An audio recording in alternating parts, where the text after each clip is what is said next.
어, 요한복음은 좀 우리가 아랫 세상과 윗 세상으로 구분해서 좀 특별한 표현들을 쓰고 있다라는 말을 우리가 요한복음을 살펴볼 때 했습니다. 그래서 우리가 일반적으로 저와 여러분이 살고 있는 이런 아랫 세상의 이 땅의 삶의 관점에서는 그냥 이렇게 표현하면 끝나는데, 오늘 요한복음은 그것을 한 단계 업그레이드해서 하늘의 관점, 하나님과 연결된 저 천국의 관점에서는 그거를 어떻게 표현하는가 하는 것에 대해서 오늘 다시 한번 생각해 보려고 합니다. 하나 예를 들면 이런 거죠. 다른 공간 복음서는 예수님이 이 땅에 출현하셨을 때 아래 세상, 그러니까 동정녀 마리아에서 탄생을 하고, 또 예수님이 갑자기 이렇게 복음을 선포하시면서 등장을 하고, 이렇게 주로 아래 세상에서 이 땅에 오셔서 그 모습을 드러내는 것을 보게 됩니다. 그런데 요한복음은 좀 특별한 의미를 갖게 돼요. 예수님의 출현을 그렇게 표현하면서 시작하지 않고 어떻게 하느냐, 태초에 말씀이 계시니라 라고 하면서 이 땅이 아니라 조금 더 업그레이드 시키면서 태초, 그 속에 더 내포되어 있는 어찌 보면은 영원 전서부터 계신 오늘 그 예수 그리스도를 말씀하고 있어요. 그러니까 단순하게 이 세상에 보여지는 것으로서의 표현이 아니라 보지 못하는 부분들을 특별한 용어들을 가지고 사용하고 있다는 것이죠. 우리가 다 아는 것처럼 우리는 주로 어머니가 잉태를 해서 아이를 출산하지 않습니까? 그럴 때 그 아이가 이렇게 출생했다라는 표현을 쓰잖아요. 그러니까 우리는 출생하면은 어떤 것만 생각하느냐? 아랫 세상에 사는 저와 여러분들은 당연하게 어머니가 아이를 잉태하여 낳았다라는 이것만 생각을 하게 됩니다. 근데 요한은 아주 특별한 표현을 씁니다. 우리는 위로부터 출생을 해야 된다. 그래야 우리가 구원이 있는 것이다 하면서, 사실은 그게 이 땅에 사는 사람들이 그게 무슨 의미인지 잘 모르는 것 같은 그런 표현들을 씁니다. 그래서 그것을 다른 표현으로 우리 성경에서는 거듭남이라는 표현을 쓰고 있어요. 오늘 이런 모습처럼 당연하게 우리가 살아가는 이 생명이라는 것과 조금 더 구별하기 위해서, 하늘의 생명이라는 걸 더 강조하기 위해서, 이 땅에 있는 생명만 아니라 하늘에 우리가 살아갈 생명도 있다는 걸 강조하기 위해서 그 생명을 사라지는 생명이 아니라 영원히 지속되는 생명이다 라고 해서 영생이라는 특별한 표현을 이렇게 쓰게 되어집니다. 자, 그러다 보니까 오늘 공간복음서는 주로 이 특별히 성금요일 예수님이 십자가에 죽으셨을 때, 이 공간복음서는 주로 아래에서 그 관점에서 예수님이 어떻게 고난당하셨는가에 대한 주로 많은 표현들이 있습니다. 물론 요한복음도 사용하고 있습니다. 그렇지만 우리가 여기서 기억해야 될 것, 오늘 예수 그리스도의 이 십자가의 죽으심을 통해서 오늘 분명하게 말하고 있는 것, 이 죽으심과 관련해서 표현하고 있는 아주 중요한 그 특징이 있는 표현들이 몇 개 있습니다. 그래서 한 3개 정도를 우리가 연관해서 좀 살펴보려고 하는데요. 이미 요한복음을 할 때 우리가 한번 들었던 부분들입니다. 그렇지만 오늘 십자가의 죽음과 관련된 이 중요한 3가지 표현을 요한복음에서는 죽음이라는 말 대신에 다른 표현, 특별한 표현을 사용하고 있다는 것입니다. 자, 그 중에 하나가 오늘 저와 여러분이 읽은 23절, 24절, 12장 23, 24절에 나오고 있어요. 거기에 보면은 이렇게 말을 합니다. 분명히 24절에 보니까 한 알의 밀이 땅에 떨어져 죽지 아니하면 한 알 그대로 있고 죽으면 많은 열매를 맺느니라. 오늘 예수님이 한 알의 밀알처럼 썩어져 죽을 것에 대해서 분명히 말씀을 하고 있어요.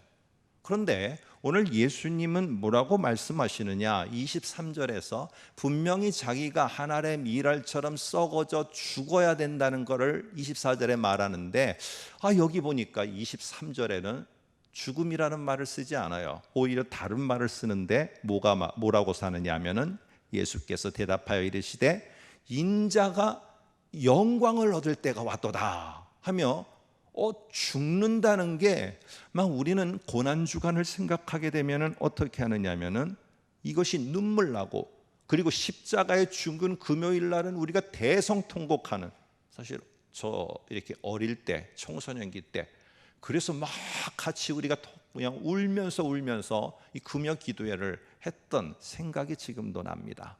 그런데 오늘 예수님은 23절에 뭐라고 말씀하시느냐 하면은 이건 너무나 슬픈 일이고 이거는 너무나 안타까운 일이고 라고 하지 않고 인자가 영광스럽게 되는 때가 지금 도달하고 있다라고 이렇게 말씀하고 있다는 거예요. 그러니까 당신의 죽음을 사람들이 슬퍼하거나 안타까워하거나 그것 갖고 괴로워하거나 주님은 그것을 원하지 않는다는 거예요. 예수님이 십자가에 달리시면서 오늘 그 당신은 이것을 아주 영광스럽게 생각하는 거예요.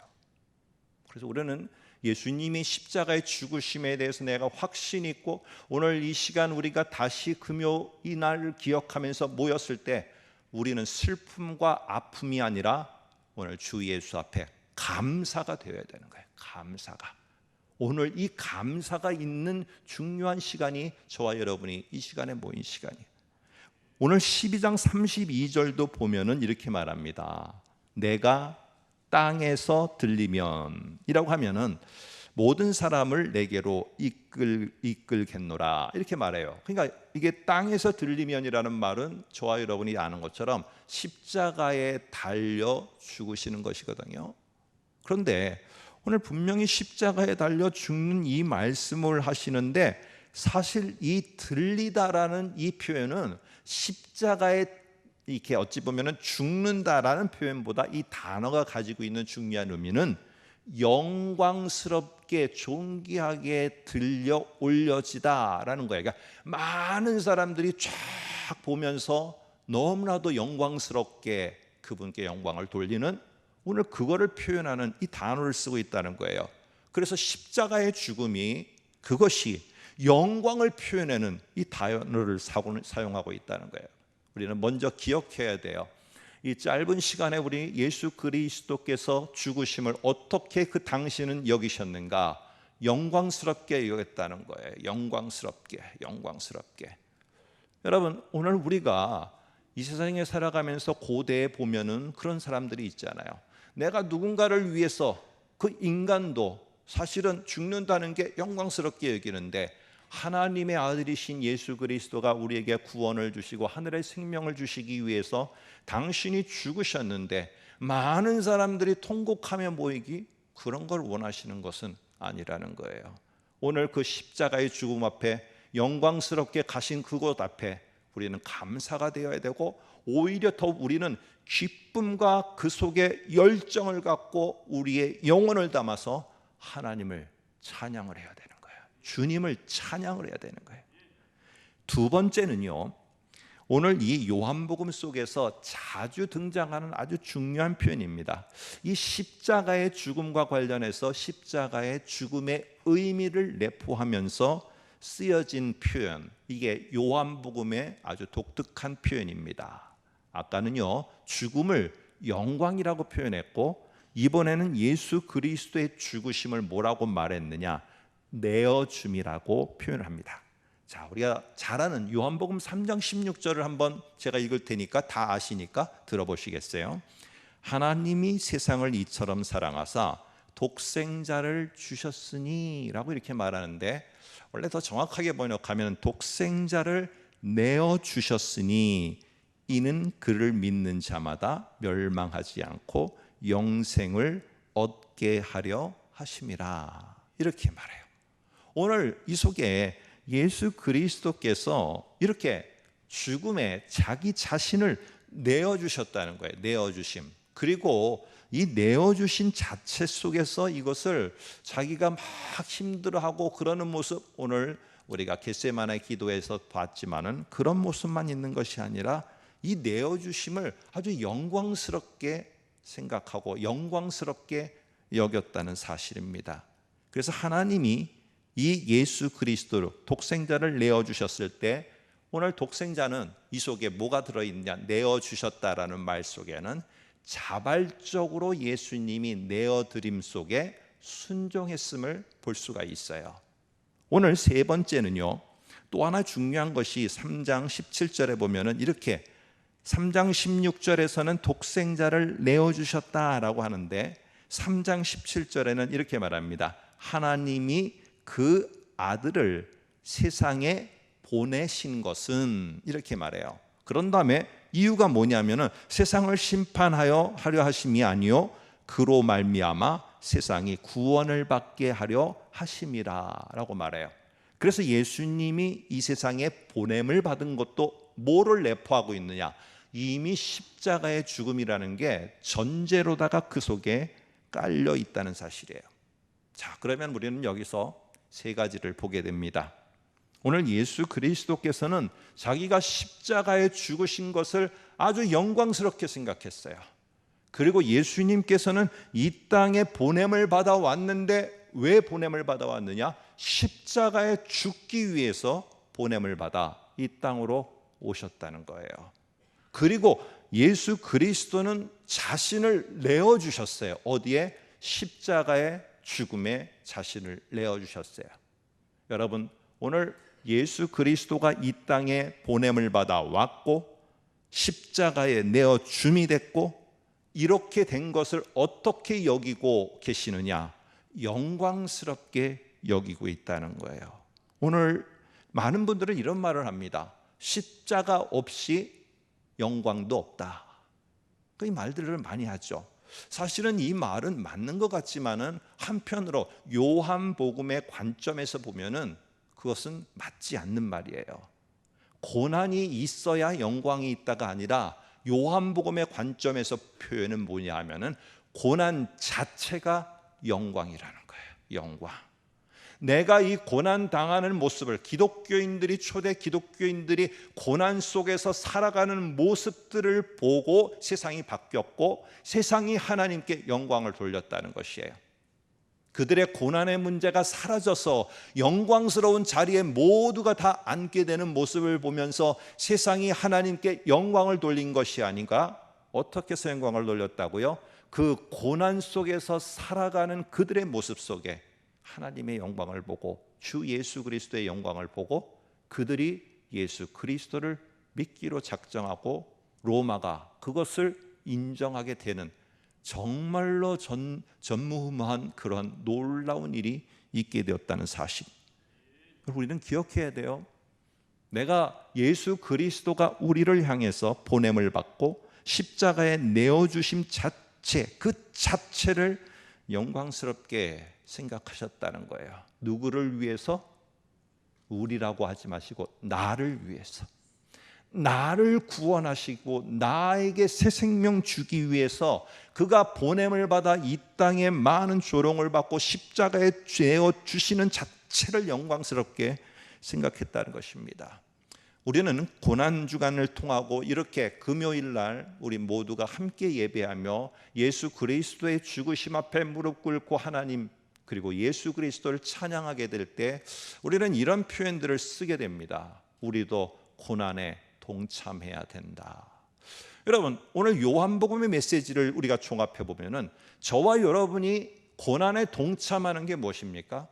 만일에 저와 우리 자녀의 관계라면, 부모와 자녀의 관계라면은 부모가 어떤 힘든 일에 정말 자녀가 살아나고 생명을 얻고 그가 더욱더 어찌 보면 구원 속에 놀라운 그 힘을 갖고 살아가기 위해서 이 부모가 희생하며 내어줌을 살았어요. 그런데 오늘 자녀가 뭐라고 말하느냐? 내 부모의 고난에 나도 동참하기 위해서 나도 똑같이 그렇게 어려운 일을 내가 일부러라도 그것을 자청하며 내가 부모의 고마움을 깨닫겠다.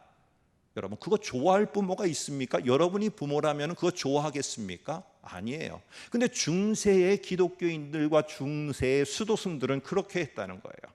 그 자기의 육체를 학대하고 그렇게 함으로 자기들이 고난에 동참하고 예수의 죽으심 앞에 내가 조금이라도 동참하는 것이라고 그들은 생각했다는 것이에요. 그들이 하나는 알고 하나는 몰랐어요. 아니 어찌 보면은 더 중요한 걸 몰랐어요. 그게 바로 뭐냐면은 요한복음이 전하는 메시지예요. 요한복음을 통해서 예수님이 원하시는 고난의 동참함은 내가 육체를 학대하고 육체를 내가 힘들게 해서 고난에 동참하는 것이 아니라 예수의 고난에 동참하는 것은 내가 그 예수 앞에 감사하는 거예요. 그리고 그 예수님을 찬양하는 거예요. 그리고 오늘 예수님이 나를 보내시는 곳에 나 같은 자를 이곳에 보내주셨다니요. 이게 얼마나 영광인지 모르겠습니다.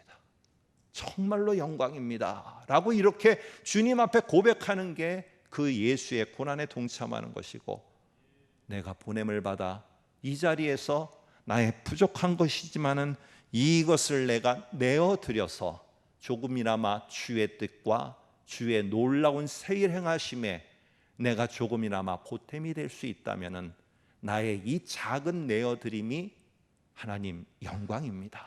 저 같은 자가 뭐라고 이것을 내어드릴 수 있는 거를, 이런 거를 허락하고 이것을 받아주셨습니까? 이게 영광입니다. 너무 감사합니다 하며 이 내어줌의 삶을 그대로 살아가고 그 자체를 영광으로 생각하고, 고난 속에 있고 힘들고 어렵고 몸이 바짝바짝 말라가고 내 모든 심령이 타들어가는 순간에도 하나님 아버지 나에게 이곳에 있게 하셔서 내가 이 순간에도 하나님 내가 무엇을 내어드릴 수 있는지, 나는 힘도 없고 가진 것도 없는데 내가 주님을 부르며 주님이여 이 땅의 교회들을 회복시켜 달라고 내가 간구는 할 수 있네요. 그 간구가 하나님을 감동시키는 내어드림의 삶입니다. 오늘 그래서 이 예수 그리스도의 고난에 동참한다는 것은 내가 보냄을 받아서 나를 보내주셨다는 것이 감사고, 그것이 영광이고, 내가 이 속에서 많은 사람들이 이런 큰 일을 하고 저런 큰 일을 하는 것만 보지 마시고 나의 작은 몸짓에도 하나님은 감동을 하신다는 거. 하나님 그래서 나같이 부족한 이 내어드리는 이 부족한 모습에도 감동하시는 하나님, 너무나 감사하고 정말로 저에게도 영광입니다. 이렇게 여기며 살아가는 삶이 바로 예수 그리스도의 고난에 동참하는 참된 기독교인의 모습입니다. 오늘 우리가 이 메시지를 듣고 우리가 같이 기도할 때 꼭 기억하시기 바랍니다. 우리가 고난에 동참함은 내 보내주심과 내가 내어드릴 수 있음이 감사요 영광이라는 걸 잊지 않고 살아가는 것, 이게 고난에 동참하는 우리의 삶입니다.